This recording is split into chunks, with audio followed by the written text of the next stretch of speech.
It's my feel-good breakfast show. Welcome back. This is your Tuesday morning on your feel-good breakfast show, Expresso, on SABC3. Now, as the water shortage continues throughout South Africa and we move ever closer to the possibility of a day zero, we need to arm ourselves with the medical know-how in the event of that crisis. Now, we're joined this morning by our resident Dr. Darren Green, and of course, the focus today is on water safety. Dr. DG, what's happening? Fantastic. That might just stick, Dr. Darren Green. Dr. I like DG. that. It's been through high school after that a little bit. Dazza, DG, you name it. Well, you know, Doctor, I've been going to the stores looking for 5-litre bottles and the shelves are empty. People are stockpiling. What is there a risk to that? Does water expire? It certainly does. It certainly does. And it changes in its taste and its composition as time progresses. Okay. So you'll get told, for example, if you go to a reputable company, you can store water up to 2 years. But there are conditions to that 2 years. If you don't do the things they tell you to do, it could even be much shorter than that. And simple things. You can spoil your water within 1 week. All that piled water. Like direct sunlight? Direct sunlight, the temperature of the room. So the thing that changes the composition of water is actually the plastic in which it's stored. You know, there's hundreds of different chemicals that are involved in manufacturing plastic, and 3 litres of water are used to make one plastic bottle. One litre plastic bottle. 1 litre. That's correct. It just doesn't make sense. That's quite ironic. But, you know, everyone speaks about BPA-free. Yes. And what people need to know, all the different propylenes and all the different subtypes of plastics, there are hundreds of them, by the way, they are denatured and they actually break down into the water when they're exposed to certain temperatures. And the different ones are released at different temperatures. Okay. So how you store the water is important in terms of direct light exposure, but also the temperature of the room and the ventilation of the room. That all plays a role. And then how the water was treated in the first place. Is it mountain spring water that's just been bottled? Is it normal municipal tap water that's been put through a filter and then ozonated, or reverse osmosis is what they call it? What has exactly happened to the water you're buying? Do you know when you buy it? You know, and those are all factors that play a role as to how long your water will taste the same and not change in its chemical composition. Yeah, and that's the problem, because I think in this moment of desperation, people are going everywhere to just try and get the last drop that they can. In fact, one of my favorite tweets the other day said that they didn't even know that smuggling water is a thing, because there's all kinds of companies or people popping up everywhere and selling all kinds of water. So how do you, as a consumer, then make sure that you're buying the healthy and the right kind of water? Because the last thing you want is a waterborne disease. Exactly. And there are lots of new companies that have just sprung up from nowhere that are just bottling municipal water and selling it. And some of them are being bust and some aren't. So how do you know? Look on the bottle. There's often a logo of the South African Water Bottling Association, or the Spring Water Associations. Look for those signs. Educate yourself on what to look for on the bottle. That helps, obviously, because then you know there's a body governing exactly what's been going on in terms of the bottling process and what water is exactly going into that. I mean, there have been hundreds of stories of people going out to the winelands and seeing people filling bottles from a normal hosepipe and a municipal tap, selling that as spring water. Wow. So you need to check that logo. It's very important. Okay. Well, we're going to continue with Dr. Darren Green. Our lines are open. We're asking you, how are you and your family preparing for day zero? That number is 021-430-9881. If you've got a comment or a question for Dr. Darren Green, we'll be back with him shortly. It's my feel-good breakfast show. All right, we're back again with Dr. DG, if you will, Dr. Darren Green, and we're talking about all kinds of things concerning health and water safety, because South Africa is now in the grips of a water shortage, and we're day zero just around the corner. So what to do to keep the family healthy? That's right. Well, Dr. Darren Green, you know, a lot of people are saying, no, they've had tummy bugs. They even go as far as saying, it's not from the water, but could it be from the water? Yeah, certainly it can. It can, but you know, we are promised by our local authorities, and I believe the City of Cape Town has promised that they actually have quality control daily on the drinking water quality in the city. You know, those processes obviously need to be monitored and checked that they're actually doing what they're saying they're doing. I think that's important, and that's crucial, because you know, as the dam gets shallower and shallower, and I mean, when we have that last 10%, it's not drinkable.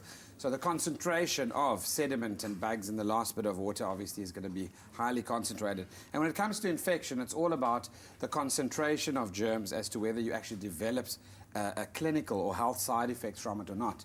You can be exposed to bugs daily from from surfaces and hands. So if it doesn't mean you're going to get those infections manifest clinically, depends on how much of that bacteria or that organism colonizes your body. Yeah, and of course this is a topic that concerns all of us out there, whether you're Indeed. a Cape Townian or whether you're in Mpumalanga or Joburg, doesn't matter. So give us a call on 0214309881 to ask your questions or make your comments about this. Now, the word listeriosis is floating around. It's a big medical concern right now for all of us across the country.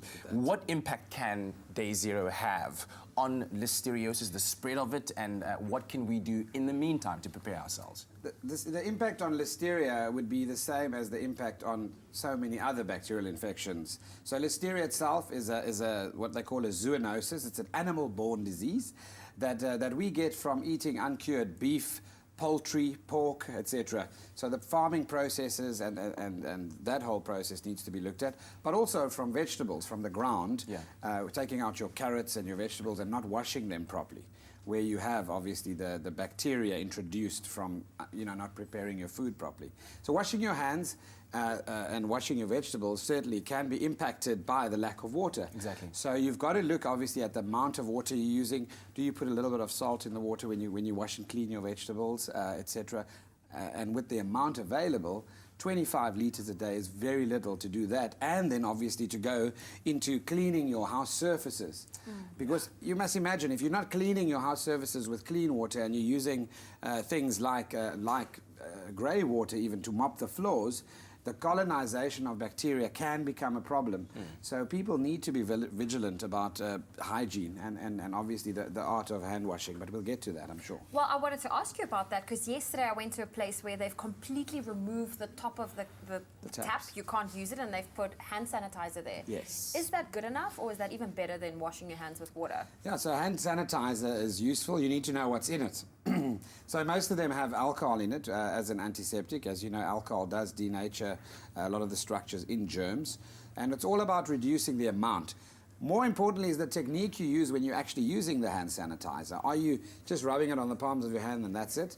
Are you rubbing in between your fingers and doing both your hands? You know, we go through all these practices in the hospital to decrease the amount of germ load on the hands properly. And I think that's quite important. So is it effective? Yes, it certainly is in reducing the amount of bacteria on the skin. Long-term complications of it, certainly the skin can dry out if there isn't an emollient involved or something to replace the moisture in your skin and you're just using alcohol all the time on your hands. So you need to be vigilant of that and maybe taking better care of your hands after that as well. Yeah. Okay, so the key is to rub all over, in between fingers, get it Correct, everywhere. and have enough sanitizer, not just 2 drops. All right, well, we'll be back shortly with Dr. Darren Green to ask all the other questions that concern me, particularly about, I'm thinking about stockpiling on all kinds of antibiotics when you think about the diseases that could come with water safety issues. But I'm sure you have many other questions as well. So give us a call on 0214309881. It's my feel-good breakfast show. Welcome back, welcome back. It's a Tuesday morning. Thank you so much for joining us as we continue our medical health chat with Dr. Darren Green. Felicity joining us on the line from Brits. Good morning, Felicity. Hi, good morning to you people. Thanks for this program. Thank you for watching. And I'd like to ask Dr. Green if borehole water is safe to drink. Excellent question. Because lots of people are getting drilling and boreholes and drilling all around their yes. properties. Yes. And a great question. So for the people that don't know, the quality of that borehole water needs to be tested. There are official bodies that have to come and test it to see whether it's safe for consumption. Yeah. And then they look at obviously all the different ions, electrolyte, the compositions, and the minerals. Because if you have water, for example, that has too much iron in it, and how do you know that? You look at the garden walls where the sprinklers are. You always see the brown walls. That's it, the brown skid marks on the walls from the iron. There you go, there you go. You see it in the suburbs. In the suburbs.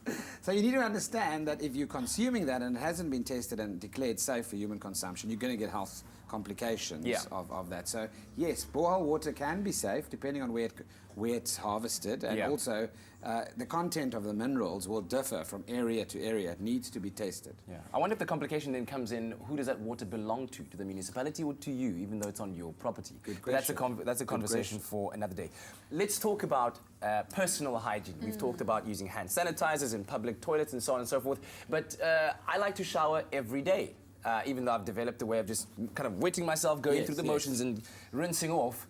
the Premier did show us a bucket method of bathing, if you will. Yes, yes. A small bucket, and then just kind of tell me how healthy is that to bath twice a week? Probably more than 60% of our population have been doing that for decades, hundreds of years, you know.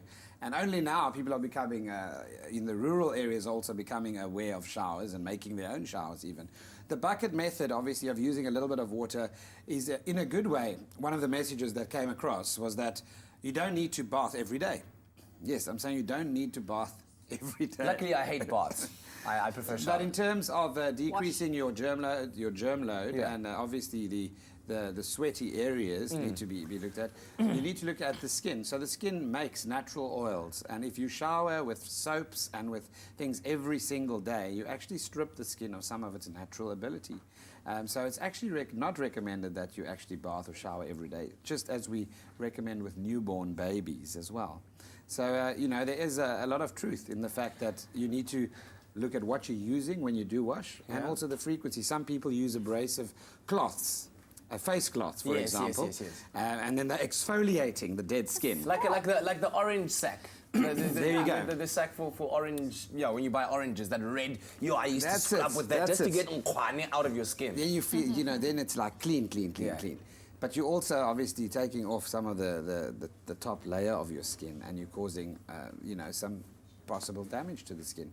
So, yeah, you've got to be aware of the fact that there are certainly health benefits to not using abrasives, and also damaging your skin by using chemicals every single day, or twice a day at least. So it depends on your activity as well. I mean, if you're gymming in the morning and you're perspiring like crazy and your clothes are wet and they've been sticking to you for the whole day, you can imagine you're going to develop some BO, serious BO. But okay, when we come back, I want to talk about, just touch on that lastly, just what are the right areas to wipe? What should you be wiping them with, and how, so that you can save water? So if it means bathing twice a week, where should you be wiping? You know what I mean? Okay, I want to ask that question when we come back. It's my feel-good breakfast show. There's Auntie Bay on Twitter is laughing at me for trying to explain the whole orange sack thing for Nkwani. But Auntie Bay, you know what I'm talking about. We're talking about water safety on this Tuesday with Dr. Darren Green, and all about how to keep yourself healthy and hygienic, and the family as well. We do have a call on the line before I ask my question. Good morning. Good morning. Good morning. Hi, who am I speaking to? Hi, it's Nikki speaking. This is Nikki. Hi, Nikki. Hi. I have a question. I have lupus for 21 years this year, and I'm wanting to know, what can we do with people that have autoimmune diseases to help us with this water crisis? All right, so individuals with autoimmune diseases, I'm assuming, of course, they need extra medical attention and care, and obviously water is quite a critical part of medical care, right? Yes, well, what is a critical part of germ control, yes, in terms of how we dispose of germs and how we decrease the content of colonies on surfaces when preparing food and on hands. Yeah. Autoimmune basically just means your body manufactures basically antibodies that have basically an effect somewhere else in the human body. So you get different types of autoimmune disease. If you have one specifically that refers to a shortage in your immunity, or that renders you a little bit weaker with a weakened immune system, certainly that leaves you exposed to contracting infections easier and quicker. Typical examples of people that are immunocompromised are people, for example, with diabetes mellitus, people that are pregnant, people that have been on steroid therapy for a long period of time, which is a lot of what the autoimmune, some of the different diseases are treated with. And that certainly means you need to be even more vigilant in terms of your exposure. Look at crowds, look at the amount of exposure to the amount of people, where you frequent, and so forth. And it's also about when you wash your hands. People forget that a lot of the germ spreading is facilitated by ingesting it. So you don't need to wash your hands 15 times a day, or sanitize your hands 15 times a day. What you need to do is sanitize them before eating, or before taking food and touching your mouth and ingesting it. That's where it's important, because there's also the corollary of the theory, which is the germ hypothesis. In other words, if you remove all germs from your environment, your immune system can't modulate and grow and prepare to actually have a natural form of immunity to the environment. All right. Very interesting. And then I wanted to know, on that note, when it comes to grey water, we've been encouraging everyone to reuse their grey water, but how safe is it to reuse grey water? Yeah, so you need to know what's in grey water. Obviously, it's the water from the bath or shower, and then you've got your skin cells, you've got the dirt, the dust in there as well, you've got the shampoos, you've got the toothpaste in some cases, the hairs, if there's hair, certainly.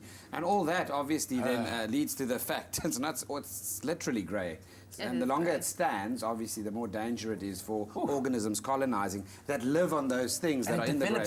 that stench. So you wouldn't want to wash your floors with that? Oh, no. So, You want to use that to yes, flush the and toilet. understanding also that you need to amend your detergents for grey water to be safe on the environment as well. People can't just use normal, regular chemicals and expect to just throw that on their gardens, never mind put them in the toilets as well. So obviously grey water in toilets is great if you can use it within a certain time period. Yes. Okay, and then finally, I wanted to ask a question. If you give us a top 5 list, if you are going to be applying that method of only bathing twice a week, and every day you at least want to clean the places that are necessary to keep yourself healthy, where should you be wiping? How? Where the goes up. The darkness, the North Pole, obviously. North Pole. The North Pole. North Pole's up here. Yes, that's right. So under your arms, behind your neck is where there's a lot of sweating with your collar, Take for notes at example. home. Okay, Yes, so, behind the neck. Behind the neck, the arms, obviously, the the crotch, arms. in the groin area, because there's a lot of darkness and sweating that happens there. And then between your toes, that's where the source is. So go to the source of the stench and remove the source. Very interesting. Okay, I didn't know about the neck and the toes. I'll keep that in mind. Well, on that note, thank you very much, Dr. Green. We do really appreciate it, and I hope that was enlightening to you. We'll do it again next week.